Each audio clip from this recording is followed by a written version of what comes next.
to mighty wealth was her beauty. The word of God said that the king refused to sleep. He said, go and bring that woman. They said, what kind of person? Why? Bring her. Bring her. And that's how Bathsheba escaped poverty if there was anything like that. I'm not telling you to go and follow somebody's husband. Just tell you what certificates can do. So there are things that you carry, family backgrounds, tribes that you come from. So is that, oh, are you from this? Are you from that? Are you this? Are you that? Are you the son of that? But you know, those are lower levels. The other thing that is very important for you to attract people, I'm looking at my time, I didn't know I've gone this far. Whether I first reduce my time today, I don't know. The other thing is what we call your calling. And by your calling, we mean your passion.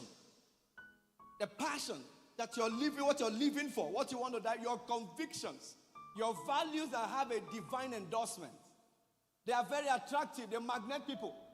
So beyond the certificates, the things you inherited, you receive, even including educational certificate, like things you acquire. Those are basic things. They have a way that they might just say, okay, who is a graduate here? Who has a master's degree? Who has a PhD in this? Some of those things, they open up doors for you to meet the right people. But beyond that is your calling, your passion, what you're passionate about. What your convictions are, the kind of values that you are living out. It helps to connect you to the right people in one form or the other.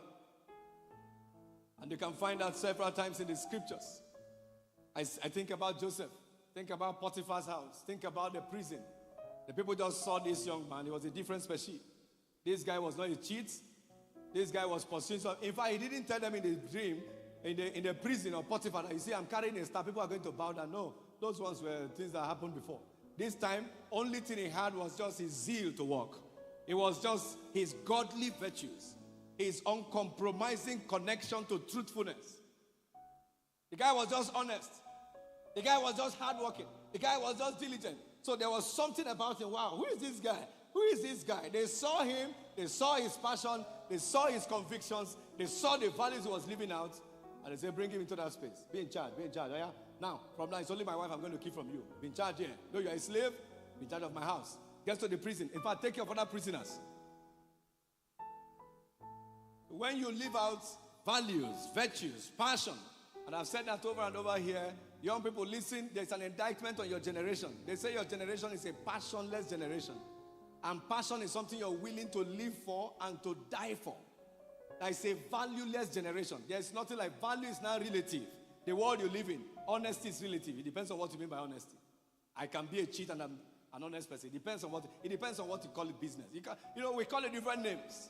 Virtues, honesty, values, passion is missing in a generation like this. My dad and my mom, they served civil service. In fact, at a point, my dad was telling us a story. He had a job to be a salesman in UK. Many years back, when he was telling us what were you waiting for? That's where you would have gone to. Our life wouldn't have been. But he said he liked civil service. He liked civil service. Wanted to serve his fatherland. But beyond that, he was also looking forward to pension.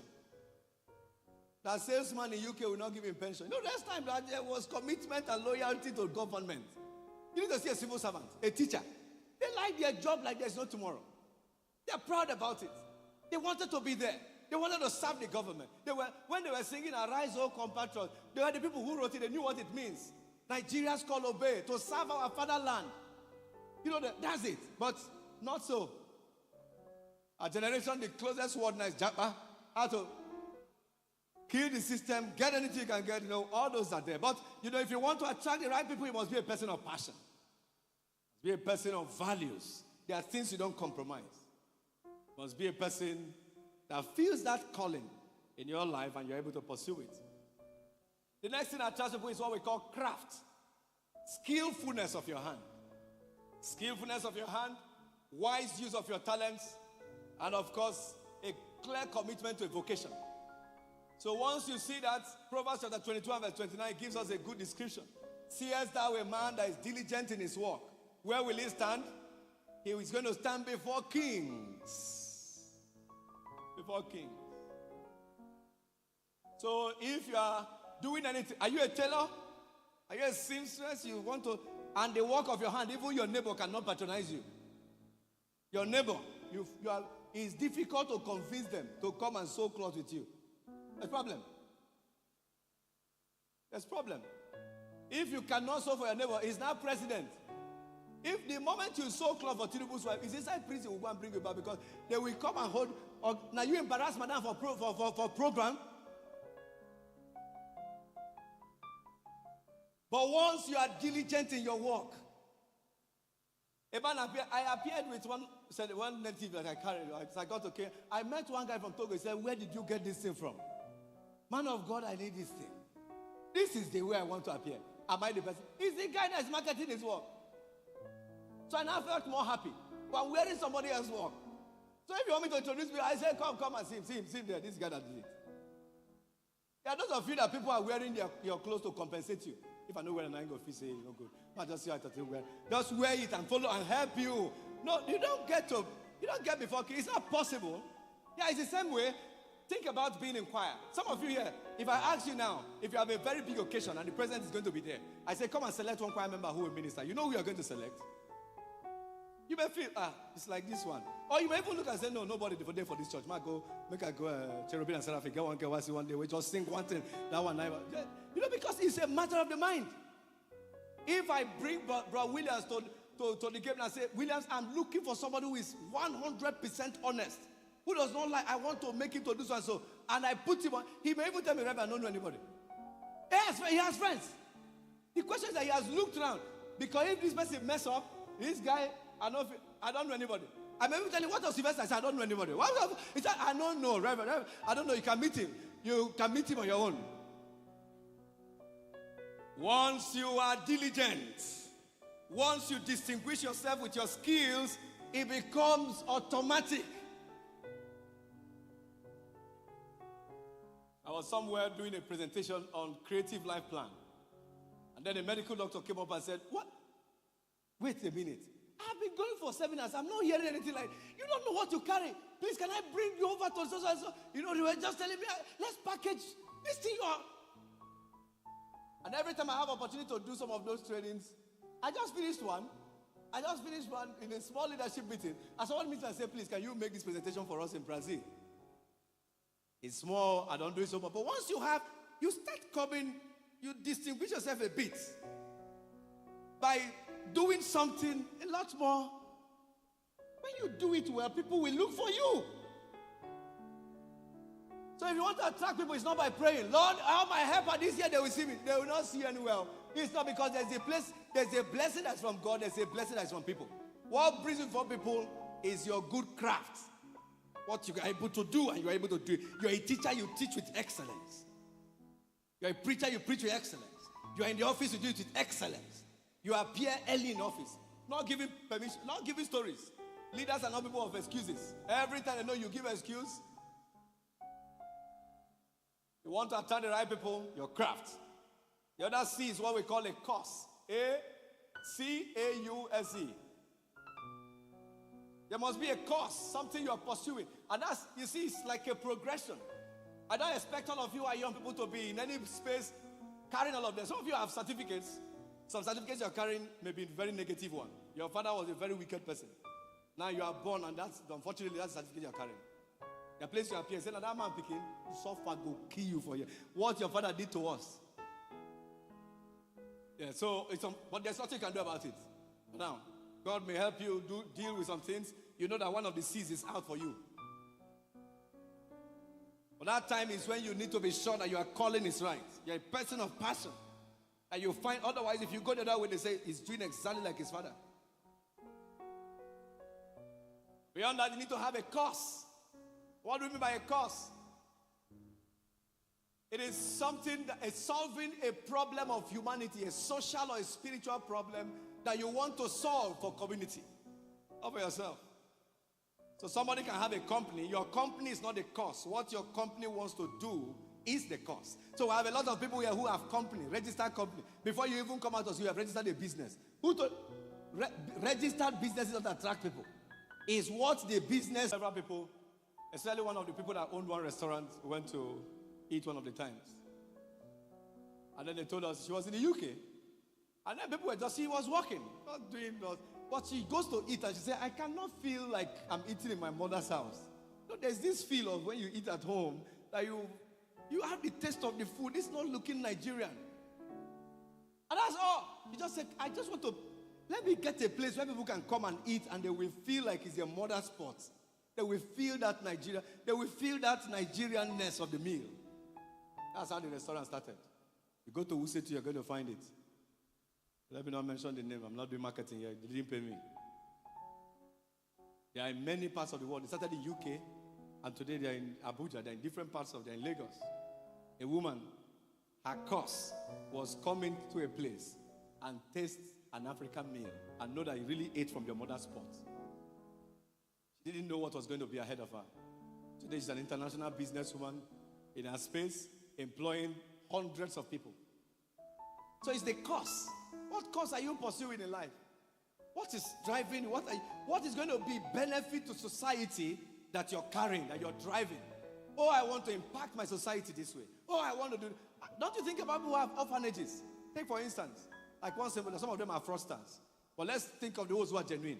I want to reduce the number of motherless babies in the community. So they begin to open something small in their home.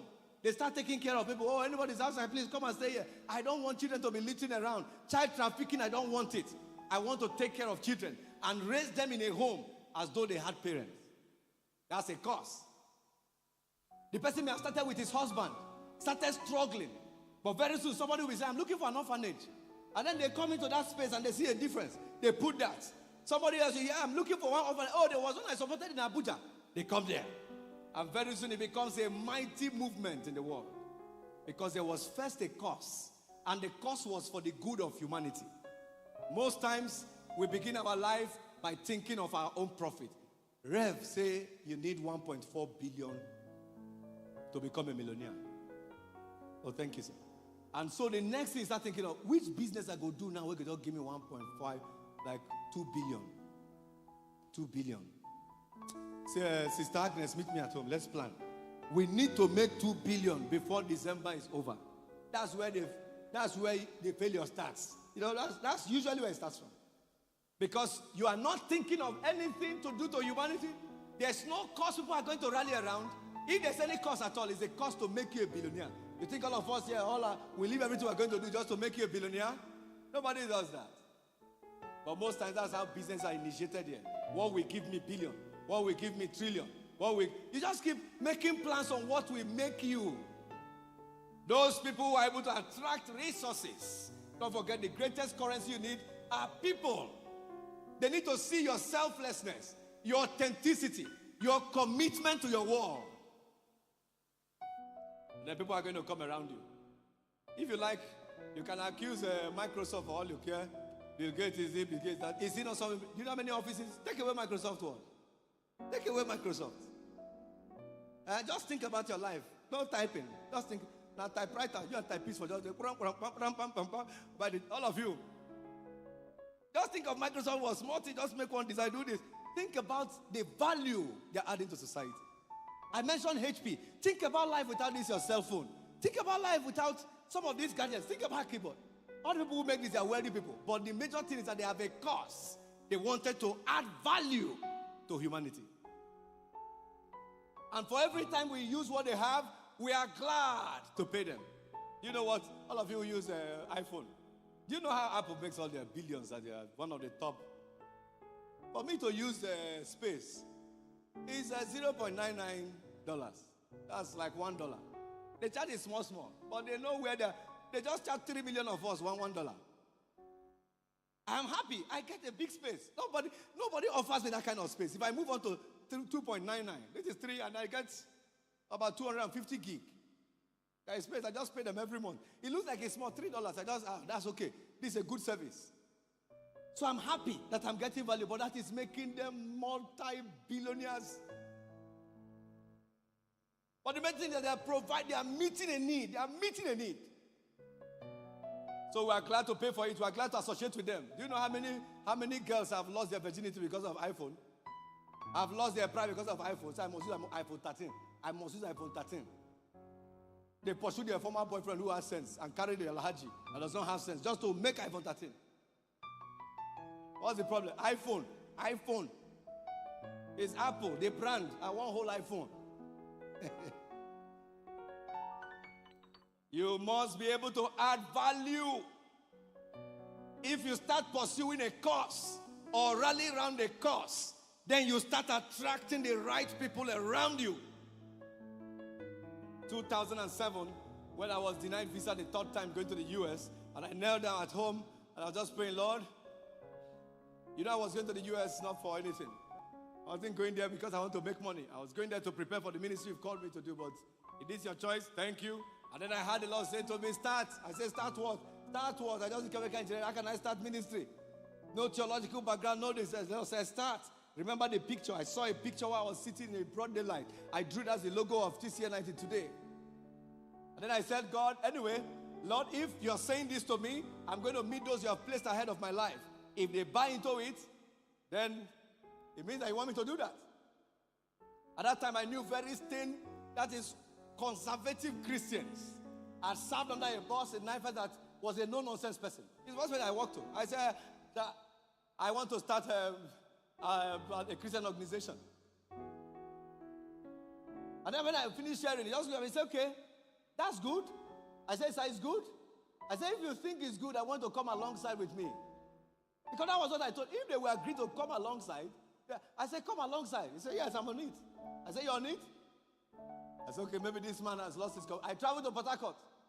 I met the then president of the Gideons, Professor Coley. Steinman. Met him, I said, sir, I want to see this. I said, yes. What is it? I said, I want to start this Christian organization. I feel that Lord is leading me towards that. But I want to pray about it and just guide me. I was expecting him to say, no, this kind of things are. Then he walked out. He said, come back tomorrow. I came back in the evening and he said, yes, I believe in that. I said, are you willing to come alongside the board chairman? He said, Prosper, I'm in it. I said, okay, this is very spiritual. I took off, went inside Port Harcourt and met one of the general managers of ELF. And I met him. I said, okay, goodness, I wanted to see you. I booked the appointment. I met him very early in the morning. I said, sir, good morning, sir. I said, yes. I said, God called me I feel called to do something in Christian ministry. This organization. He said, what was it? I just talked to him. He just said, do you need a land? I have a land in Choba. I can give it to you. I said, sir, it's not a church. He said, you don't need it. I said, I don't need a land. I said, can you come on the board? He said, why not? As I had 7 people say they were going to come on the board. What was moving them? A cause. And I was also coming to God, if this is not it, I don't care. I'm not going to talk about it. Everyone came around a cause, and that organization was bettered by November of 2007. So if you don't have a cause, you cannot attract the right people. So I already have professors on my board. I have people who have financial resources. I have people who have international connections in one form or the other. They were all going to come together and start an organization that they knew is not about me. Once there is a cause you're willing to live for, then it prepares you to get the right people around you. And then the final thing I will talk about is capacity. Tell your neighbor, capacity. Yes. And I've told all these C's I'm talking about, you need to find them. You will grow in them. Some of them don't need to be there, but you need to grow in them. If you can find that combination, great. But wherever you are, you keep growing. But if you have a good cause, you have the calling, you have the craft, you have the certificates, but you don't have the capacity to deliver. I want people to eat good food and feel Nigerian, but when you cook the food does not taste Nigerian. A good heart, a good cause with some people around, but delivery. Capacity, your ability to efficiently deliver. And it's something you flex and train your muscles on every single day. You know, when I was going to start that organization, I was thinking about money. So I launched there were 2 groups that were launched on the 25th of November 2007. One of them was LP Resources. By then I'd gone to do A+ and M+, Computer Networking and Assembly. And when I finished and I saw that there are prospects to do things, I walked up to the Indians that trained me and I said, please, I have a deal. I want to see the general man. They took me into his office. I said, I want to start a company. But I know that I don't know so much. I'm just coming in. if I get a very good deal, will you guys be willing to deliver it? If I have what it takes now to do connection in a government house, for instance, to do network assembly and whatever, can you come alongside me to make it happen? And we share profits. They say, why not?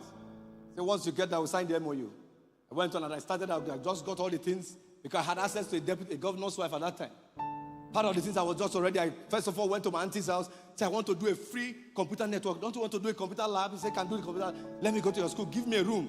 Made a budget. I bought the things. I coupled the computers myself, set up the net, and they were doing it. I said, wow, it's working. At least it's my first guinea pig. And my goal, I was telling people, give us contracts. All the profit will go towards this kingdom cause. It was just the day after dedication, and God said, go and drop that thing. That's not what I sent to do. At the right time, you will find them. But I knew that capacity is important. Because if a force of any reason trusts me as a pastor and gives me a contract to supply computers, and after 3 days, 3 of them are packed up out of 100. After 2 weeks, 4, 5, 6. Even if I have a course, he knows he's going to missions. Even if he feels that I have a good calling, but my capacity cannot carry, or is not consistent what I claim to do, I will not have his kind anymore. And that's why it's important for you as a child of God, and as somebody who is growing up, don't take on what you cannot do. Why do you want to project yourself as a music minister? They should go and bring you to experience. So just put my name, put my name, put my name, put my name, put my name, put my name.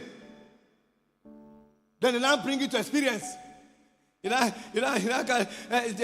and gentlemen, who have not seen this crowd before, amen. Don't mind my voice, just listen to just imagine the mess. Pastor Paul I said, who brought that guy? He said, you're the pastor that referred him. I will see you after service. Okay. Then when you finish singing, you already know the judgment. You go into depression. Go into depression from experience. So if somebody gave you an invitation to go to experience, say no. Say no. Is that not so? If you are not ready for it, I'm sorry. I have somebody who can do this. I will join him over. Because once you fail in your capacity, you cannot have the right people come around you. Right people who come around you have resources are looking for those who can deliver. Can he deliver? That's the question. Can he deliver that? Some of you have been able to cook for 100 people. Don't think that if you can cook for 100 people, you can cook for 1 million. The day you see 1 million people come, sublet the contract. Learn under the person. How did you make it happen? Don't always think that because I cook for 100, I will cook for 1 million. It's bigger that you don't have the capacity yet. Take the job, even if it means losing everything. Deliver. Make sure you deliver. Because once your delivery is consistent, the right people will be around you. All of you who take jobs and frustrators who have been binding some of you, especially tailors. Some of my male tailors are not here. I beg, they go, my nice wedding next week. Just sew this native for me. I'm going to wear. Say, God, no problem. I'll come on Friday. On Friday, say, come on Friday, come on Friday. And then on Friday morning, come to the shop. He said, just the cut him. Don't worry. By 4 p.m., come back. Say, I'm wearing it tomorrow. And then by evening, his phone is switched off. Call him, God, wear that cloth. Then I'll start ironing something else and wear. Then after on Monday, just got no verse. And my wife just delivered. That day I can't just give you cock and bull story. The only thing that the next time Foster says he's looking for someone, he said that man sabi so, but they disappoint. Have you heard that? He sabi work, but he can disappoint you. That is enough to put somebody away. Pastor Chris, you know how your wedding went? Huh? Very nice guy that saw suits. We were looking for him. Wedding morning. He's going to deliver a best man suit or something. That guy was. But if you see the quality of his work, but his delivery, nobody has used him again. I can't defend anybody there. So if you want to attract people, which is the biggest currency, be heavy on delivery. Don't take it for granted.